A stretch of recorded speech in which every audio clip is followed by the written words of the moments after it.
I'm Jensen. This is my son, Cody. We have a cow-calf operation about a half-mile south of Mendon. It's on the side hill, so we have gravity flow irrigation on the majority of it. We have 77 pairs down in the pasture on the lowlands here, and then we have our facilities up here that we're turning into a pasture so we can irrigate it and use it for late season grazing to try to minimize the feeding the harvested grass. Our operation before we started changing our management and working with NRCS is we were a very intensive operation, but it was the intensive that you don't want to be. We were feeding a lot of hay. We were feeding hay 6 months out of the year, and that takes a lot of work on a family and on an individual. It takes a lot of machinery, and all that work, it really ruins the opportunity for a profit. So we wanted to work to a business model where we weren't feeding so much hay. And so now that we've been able to go and change how we're doing things, we're grazing longer throughout the year, we're putting up less hay, and make more time for the things that we love. We love working with our cattle, we love seeing life, and that's where we're headed now. So when we were working with NRCS and for our CSP enhancement program, we worked with our field officer to make sure that the practices and the enhancements that we were choosing were going to ultimately meet our goals. And with his approach of working with other operations, his schooling, and even our experience, we were able to get a big picture view. Not just the business bottom line, where's the dollar, but really how can we enhance and protect and conserve what we have. So we did wildlife-friendly fencing. It may seem silly to some, but if we can do things to promote wildlife on our place, it's going to ultimately benefit us, and it's going to benefit our community as well. We do stuff with our irrigation water, making measurements and making sure that we're applying it properly so we're not overwatering. We've done things with our herbaceous growth, with our weeds, to reduce the amount of herbicides that we're using. And so working with the CSP program, we have a good story to tell of what we're doing to the land and what we're doing for our operation. And we can show people that we are benefiting them by having us around, tending and caring for the land and the wildlife. And this is a pasture that we had enrolled in the EQIP program before signing up for the CSP program. And mainly with the EQIP program, we did some fencing and we did some water facilities that you see here behind me.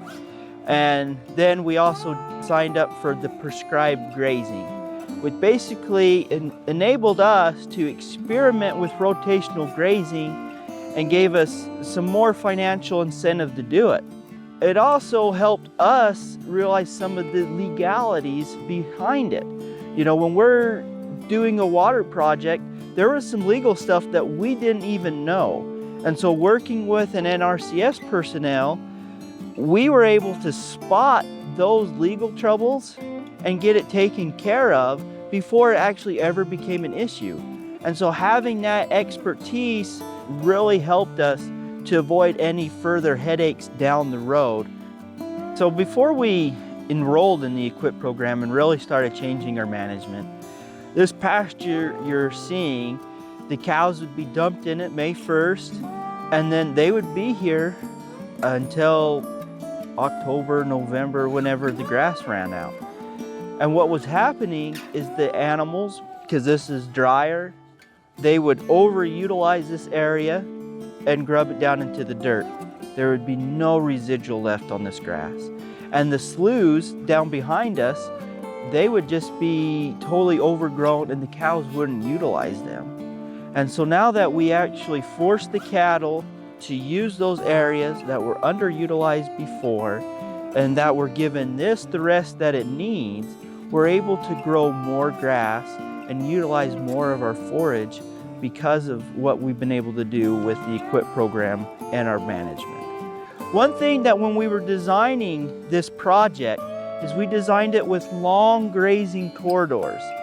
And the idea is with temporary electric fence, we can subdivide these grazing corridors to match what our animals needed at that certain time.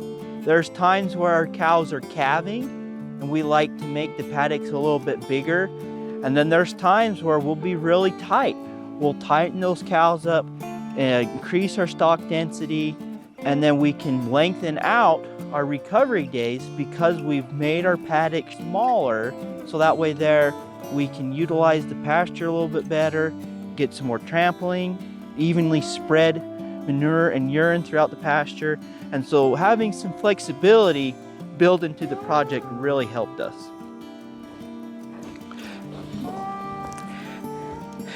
So the idea is before, the cattle would have to either go to the slough or to our artesian well or drink out of the irrigation ditch. And those groundwater sources, they were working, but you have some times with availability. But now we can pump water to this trough. It's going to be centrally located, and off of this one water source, it's going to be able to service, 4 different paddocks. The possibilities are really unlimited, what you can accomplish once you start improving your management and start giving the forage rest and recovery. There's that much forage, and we haven't taken this down too far. There's going to be plenty of leaf here, and look how much I have to work before I get down to the soil. It's hard. There's a good amount of thatch here. And so this is really nice because think about what this is doing for our soil. It's always covered. If there's a raindrop that falls here, it's going to get intercepted by plant matter before it hits the soil. So that's going to help with water infiltration. It's going to help with soil compaction. But then all of this, this will die down and that will build the thatch. Well, that's going to feed your soil biology and going to increase your organic matter. Organic matter, the more percent organic matter you have in your soil, the more capability to be able to hold and retain water. And here in the Intermountain West, that's a big deal. This is 50 acres that we've used to have alfalfa for so many years and then grain for so many years. We have had it in the cover crops the last 2 or 3 years. And this spring, we planted 40% fescue, 40% meadow brome, and 20% alfalfa through here to turn this into a pasture. But we were really trying to see what kind of stockpiling we could get with this type of scenario. And so we've been able to graze this field here with that much snow on top of it and get cows to go down through the snow chasing this fescue. And so this is where we've been able to go late in December after we've done our cover crops and stuff, because it's already established. We can go on here and it works really well for a stockpile. But this was our model, and now all of our old hay ground, we follow the same thing. We're mixing grass in with our alfalfa plantings, and then we can go with our management and decide, do we want to graze it? Do we want to hay it? It just gives us a lot of flexibility with what we can do. But that late winter stockpiling, it really cuts down on how much hay we have to feed. Also, just look at a second here to look at the diversity. We have the legume, it's fixing nitrogen. The grass is going to be compatible with that and feed it. But if a raindrop hits, it's going to be absorbed by the plant because the places where the alfalfa isn't, the grass is filled in. Clover's moving into here because of just the diversity that we're trying to promote. It's going to be a lot of moisture to hit this before we start having erosion. When you do a confined grazing, they take everything. They just don't pick out certain things. So they'll come in like a mower and just take everything right down. And then in between that is when we'll do our irrigation. Yeah. And one thing that's left to do here is we're going to put fence in, and we'll put temporary water facilities, hydrants, so we can move the trough around if we need to, so we're getting that manure in different places of the field. But it's the same thing that we were talking about with our other pastures. We're going to establish grazing corridors that we can, with just a small bundle of temporary electric fence posts and polywire, we can subdivide this and make it so 10-15 minutes in December we got the cows fed and we didn't have to start up a tractor. I think our success would be measured by, our labor on the operation being decreased, so that we have more time for family, more time to recreate.